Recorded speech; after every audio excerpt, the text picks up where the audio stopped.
What's going on, everybody? C4 here, and welcome to the video. Sorry for this being the only upload today. I had some issues. Basically, I was editing the new Pink Slips entire playoff stream into today's upload, and I was just being a dumbass, and I didn't actually hit start on the video to render. And yeah, you're stuck with this. Tomorrow's gonna be Huskies. Wednesday will be the Pink Slips, and then we'll go into NCAA and all that stuff and rebuilds later in the week. And thanks, everyone, for the support on the debut of the NCAA Dynasty Series.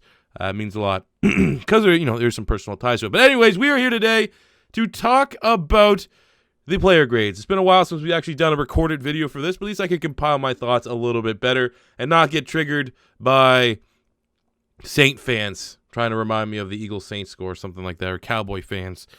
So, big win, man. 28-13. The Philadelphia Eagles got it done, moving to 6-6 with next week's matchup against the Dallas Cowboys for the division lead in hand. And not to look super far away and keep everything focused on a video, I really do think when we look at the Dallas Cowboys schedule, we're going to need the Colts to get a dub there. I feel like everyone's known, Philly controls the destiny, and Philly absolutely could get an ugly win against the Rams. They could absolutely get an ugly win against the Texans. But I do feel like Dallas is going to have to slip up more than just next week against Philly.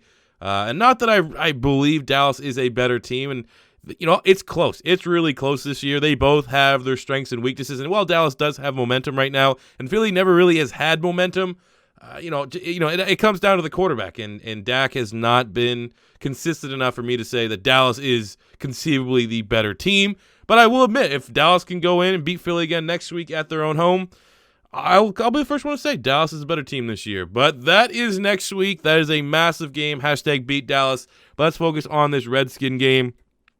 So first things first, before we get into the official grades, really nice for Golden Tate to finally get integrated in the offense. I remember 2 weeks ago or 3 weeks ago, new Philadelphia offensive coordinator Mike Groh, who's unbelievably over his head right now, was like, oh yeah, it's kind of difficult to get Golden Tate involved in the offenses. That's just not to compare Golden Tate to Khalil Mack from an importance standpoint, but from an acquisition standpoint and what they represent to their specific positions. Khalil Mack as an edge rusher, Golden Tate as a slot wide receiver.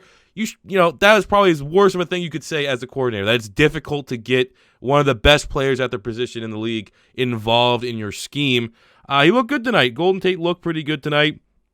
Really, the only thing that was bad was that AP run and Carson Wentz's interception. Other than that, this was a solid win for the Philadelphia Eagles. So the AP run basically looked like he was running on all rookie difficulty, went untouched, 90 yards. Really, really bad tackle from Corey Graham. Again, man, we gotta get healthy in the secondary. I don't know if Jalen Mills is gonna be coming back. But, I do like Sidney Jones being on the outside. Sidney Jones did a pretty good job on the outside. It's tough to get an accurate gauge on how his coverage ability is because it was Mark Sanchez throwing the ball. But from what I can tell, he looked pretty decent. So hopefully he holds on to that spot and we can go Sidney Jones and Jalen Mills on the outside. And, and then in the offseason, hopefully draft a corner in the first round and move Jalen Mills to safety. And move Rasul Douglas to safety. I think right now with Philadelphia, when we had Rasul and Jalen Mills playing, we're playing with two safeties at corner. I've been saying it all year long, and we saw tonight, again, we already know that the proof is in the tape with Jalen Mills. All of his strengths are the strengths of his safety. All of his weaknesses are technically the weaknesses of a safety. And when you look at Rasul Douglas, it's the exact same thing. The only thing that Douglas had that was a cornerback trait was he was a ball hawk in college, and seemingly with his limited reps was able to get turnovers for the Eagles. But you saw tonight, Rasul Douglas got beat by speed because he's not fast enough to be a corner. But then you saw multiple times, 3 or 4 big-time tackles that he looked like a safety out there. So I firmly believe this offseason, Philly needs to reevaluate. We run a lot of 3 safety sets. If Rodney McLeod's too expensive, and I think he will be, go Malcolm Jenkins, go Rasul Douglas, go Jalen Mills as our 3 safeties. Run a lot of nickel. Having those 3 guys back further out the line of scrimmage, that their speed can kind of be schemed so that we can minimize that weakness, and try to highlight their strengths. And you have 2 guys on the outside, quicker guys, and Maddox working in as a nickel.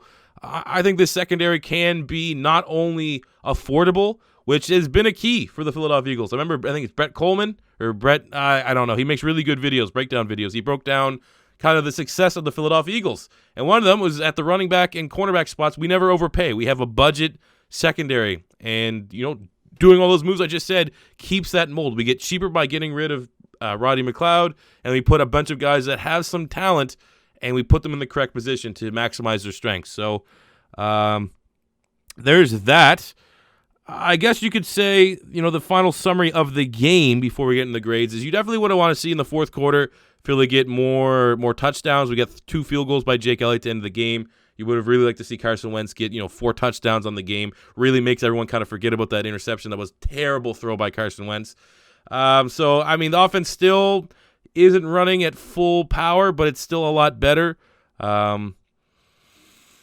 It's one of those things, though. We still aren't doing the little things that we did right last year. Like, this was a game we should have ran the clock out. We should have just got the ball in the fourth quarter. I don't know how many times after we scored that Jordan Matthews touchdown. Was it like 3 drives, maybe 4 drives for the Redskins? Like, if that was a legit quarterback, they would have had opportunities to get back in this game. Because it was Sanchez, they had to punt it and stuff like that, and we get the ball back. But we weren't effectively running the ball. We weren't killing the clock off like we were last year. So that still is kind of annoying. Defense had some hiccups, but for the most part, defense did play well. But again, we're going up against Mark Sanchez, so it is somewhat relative. So getting into the grades here, we're going to start with Carson Wentz, who went 27 of 39, 306 yards, 2 touchdowns, and a pick. He looked good this game. He had 2 or 3 bad passes. The rest of them were pretty decent, or to good to great. Had a really, really good pass to Golden Tate. Really, really good pass on the run to Nelson Aguilar, but that interception was horrible. That was a horrible interception. You're not going to see an interception any worse. I made a note on my Discord, like, when I'm doing my streams and I'm, like, in the bag, full in the bag, not half in the bag, even I don't think I'd make that throw. Trying to force it in Alshon Jeffrey was not a good look, but ultimately Carson Wentz did play pretty well. I'm going to give him a B- on the day. Josh Adams got 20 carries for 85 yards. Darren Sproles, 4 for 22 and a rushing touchdown. Corey Clement, 5 for 27, but he also chipped in for 3 catches, 47 yards on the screen. So the best thing about this, the inability to just straight up dominate the line of scrimmage and run out the clock was a little bit annoying, but the commitment to the run was definitely a sight that we want to see. It's going to be much more difficult next week, but still, even with the Redskins being banged up, their front 7 is still pretty healthy, and they still have one of the better, more underrated front 7s in the league, and we were running the ball against them, and that's what Philly needs to get back to. That's what our recipe for success was last season, and I do like that you're feeding Josh Adams, because Josh Adams looked pretty damn good. Good vision, good patience. He looks weird. Dude looks like he's running on stilts. He has a really, really awkward running style. Every time he gets tackled, he looks like he got hurt, and he just pops back up. Having Darren Sproles back in the offense is nice, and then utilizing Corey Clement the right way. I'm not ready to admit that I made a bad, bold claim that I think he could be our future 3-down runner, because I even think this year he hasn't really had this opportunity. They have not just said, screw it, let's give Corey Clement 20 touches and see what he can do. He's kind of been brought in and out, hasn't had any momentum in a game and opportunities. When Jay went down and stuff like that, because he was doubling up on special teams.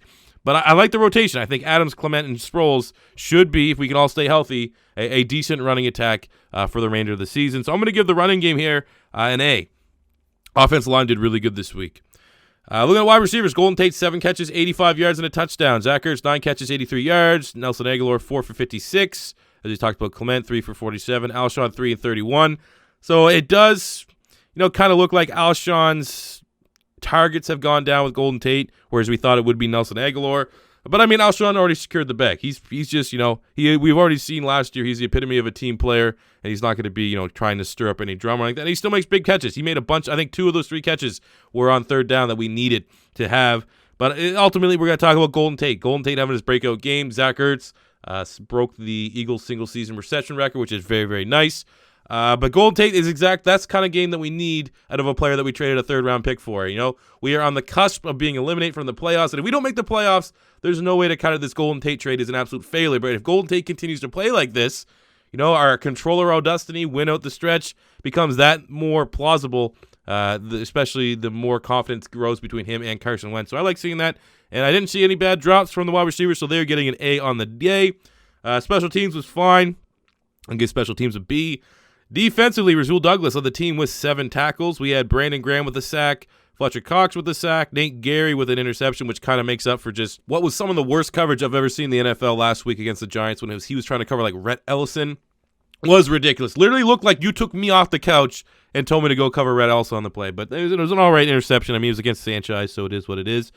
And Malcolm Jenkins had a sack. So really good performance. The offensive line, just the entire offense of the Redskins was really, really depleted. And I kind of look at this as like, you got to hold that 90-yard AP run against this defense because that should not have happened. That is inexcusable, and that's kind of shit that can come back to bite you against next week against Dallas. Like Zeke, if you're going to let that up to AP against that offensive line, I mean, Zeke's going to be seeing that and going, oh boy, I can probably get 2 or 3 of those. So because of that one play, I'm gonna use that against the defense. I'm just gonna give the defense a B on the day. They got the job done, but it didn't look pretty. The whole game. That's pretty much the epitome. That's a summary of the game. Did not look pretty. We got the job done, and we didn't lose any of the momentum that we built starting from the second half against the Giants. So we got Dallas next week. It's what it is, man. 6-6 against 7-5 for the NFC's divisional lead. Obviously, you gotta look a little bit beyond that because I think the next 2 weeks are going to be huge for both our teams. Because if Philly can beat Dallas next week, then we go to first in the division at 7-5. The week after that, Philly got the Rams. Dallas has the Colts. And you'd probably look at the remaining schedule for the Dallas Cowboys and say that Colts game, because the Colts are a fringe playoff team right now in the AFC. They're probably, if you're a Colt fan, hoping you can get in the wild card. We're going to need Dallas to lose some momentum and lose to the Colts. So hopefully Frank Reich can do us a solid there, because I don't know if Philly can beat the Rams. I don't think we're consistent enough to beat the Rams, but it's a possibility. But it's just one of those things. I just find it tough right now to say, like, okay, Philly beats Dallas, we're going to win the division. It's just because the remaining schedules for Dallas is kind of cupcake, whereas Philly, we got the Rams, we got the Texans, and the Redskins. I mean, that Redskins game's looking pretty good. I actually do like our chances against the Texans as well, but it's still, it's really, really tough. So a game at a time, man. At the end of the day, we control our destiny. If Philly can win out like the team that we expect they should play, like the team that's the defending Super Bowl champions, they deserve to make the playoffs. They've been dog shit, even though I will never forget the Panthers loss, the Titans loss. It's still within our grasp. So big game versus Dallas next week. Can't wait for it. Thank you guys for watching. Like I said, sorry for this being the only upload, even though I know a lot of people like hearing these videos. Tomorrow will be Huskies. Wednesday will be Pink Slip's playoff stream. And tomorrow night on Twitch is going to be the Pinks offseason, I think. I'm not sure yet because we're trying to figure out what's going on with the Twitch partnership. But I stay posted on my Twitter at PopXC4 for all that good news. Thank you guys for watching, and until next time, it's C4 saying it's first time stopping by. Don't be afraid to hit that subscribe button, smash the like button if you're hyped about the Eagles winning, and fly, Eagles, fly.